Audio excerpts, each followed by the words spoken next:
Hi, I'm John Stevenson, and we're going to be looking at Psalm 20, where we see a prayer calling, Lord, save the King. Now, we begin with the superscription, very short, for the choir director, Psalm of David. And now the psalm begins, May the Lord answer you. Notice the psalmist is writing, but he's speaking to you. And you can't tell this in our modern English. In the old King James, it would say he is speaking to thou or something like that. It's used singular. When you go ye in Old English, it's plural, but this is singular. May the Lord answer you in the day of trouble. May the name of the God of Jacob set you securely on high.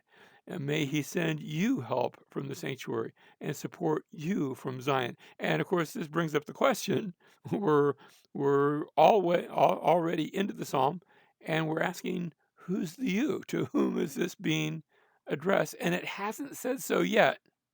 But notice, um, whoever the you is, they're facing a day of trouble.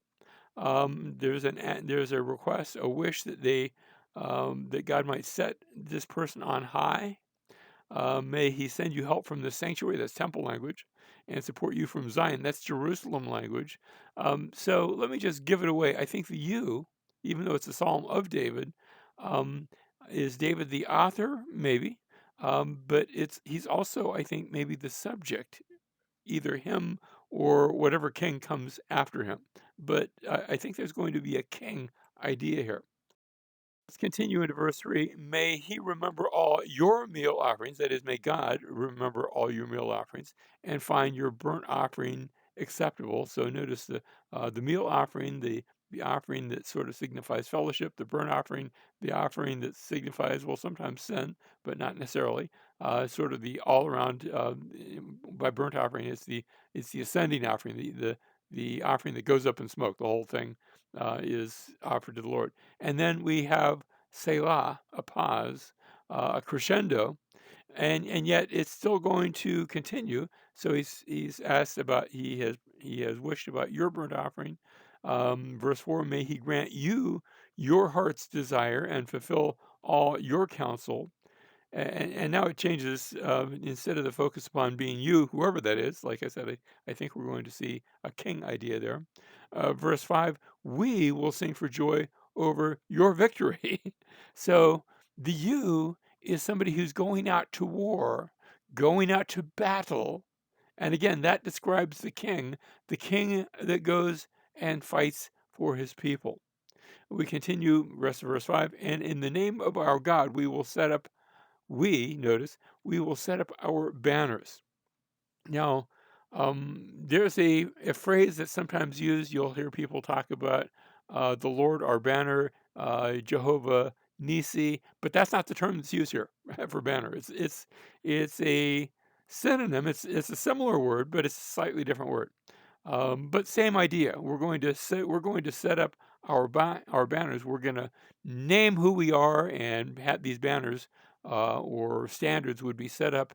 Um, over the tribal areas, over the country, to list who and what they represented. And then we finish up verse 5, may the Lord fulfill all your petitions. So again, speaking of this one who is going to fight the battle, that's usually the king. Verse 6, now I know that the Lord saves his anointed. Now remember, his anointed, his Mashiach, we would say, Messiah. But there were three types of people that were anointed in the Old Testament. A prophet was anointed. Remember how that Elijah takes Elisha and anoints him. A priest was also anointed. Moses takes Aaron and anoints him as the high priest. But also a king was anointed. And of course, I always like to ask my students, which one was Jesus? Was he prophet, priest, or king? And it's a little bit of a trick question because he was all three. He's prophet, priest, and king. He fulfills all of that. I'm not saying this is about Jesus, but it does remind us of him.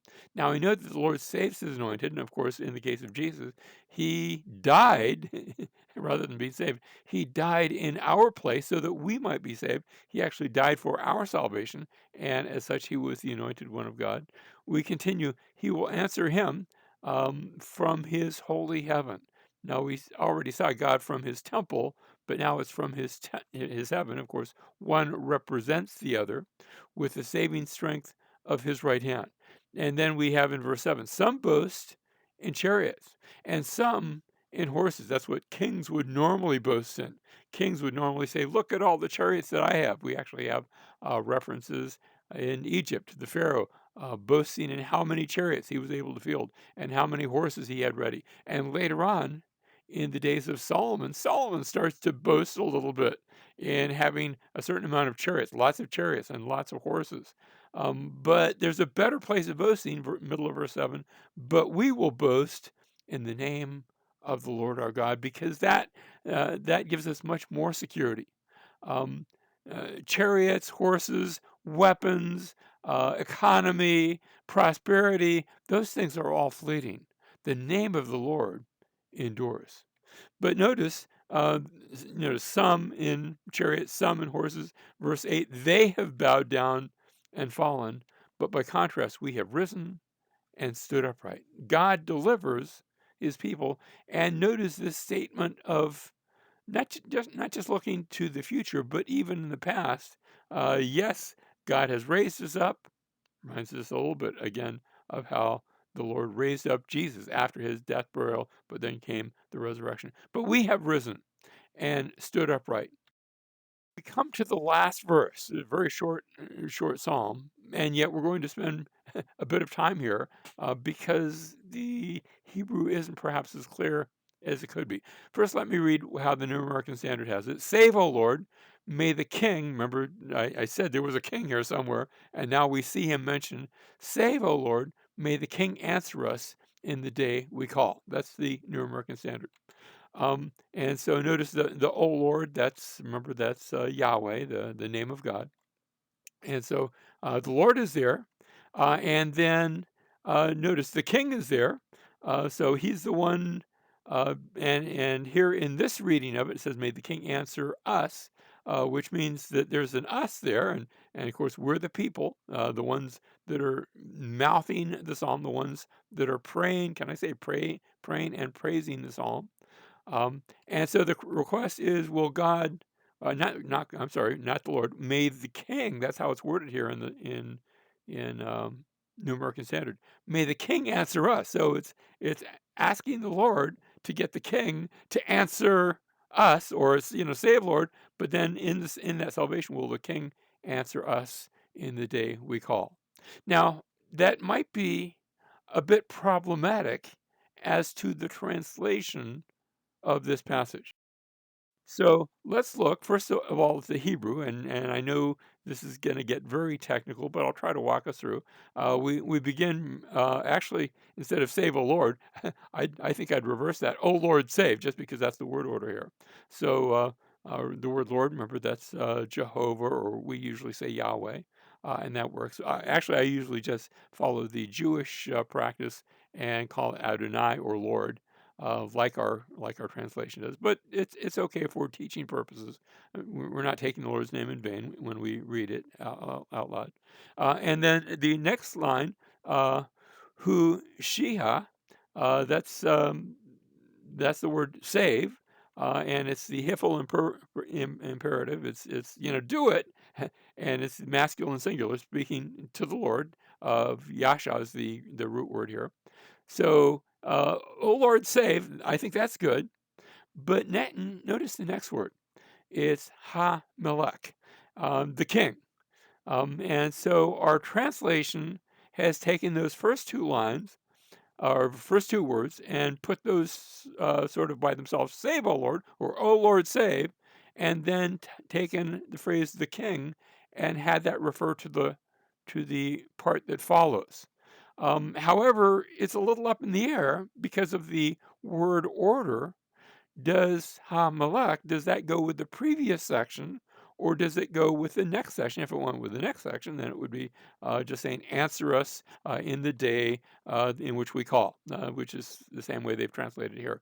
But notice the word "the king," and is it saying for the king to answer us, Or is it, Lord, save the king, and then continuing to speak to the Lord, answer us in the day we call? Let's look at some other translations. First of all, the old King James Version went right alongside with the New American Standard that we've been using. Save, Lord, let the King hear us when we call, and it could read it that way. We could read it that way, but several other translations, the New International Version, actually says what I have suggested. Lord, give victory to the king. Actually, that's a little bit more wordy, but we would say, Lord, save the king. That would work. Answer us when we call. And I think that captures the idea. I think they're trying to explain a little bit what it means by Lord, save the king. Of course, if the king gets victory and he's our king, then we're getting victory too. So that idea is still there. And then the Revised Standard Version has the same thing, only the word order is a little bit different. Give victory to the King, O Lord. Answer us when we call. I have to say, in favor of the New International Version, at least they put the word Lord in in the first place, which it is in the Hebrew. We already saw that.